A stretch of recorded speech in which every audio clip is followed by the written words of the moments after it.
ஆவணி வந்தது புண்ணிய சதுர்த்தி நாளும் பிறந்ததம்மா அதிகாலை முதலே மனையில் மங்கள மேளம் ஒலிக்குதம்மா கஜமுகனின் வரவை காண குடும்பம் வாசலில் கூடுதம்மா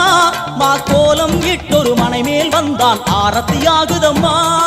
கணபதி ராஜா வந்தார்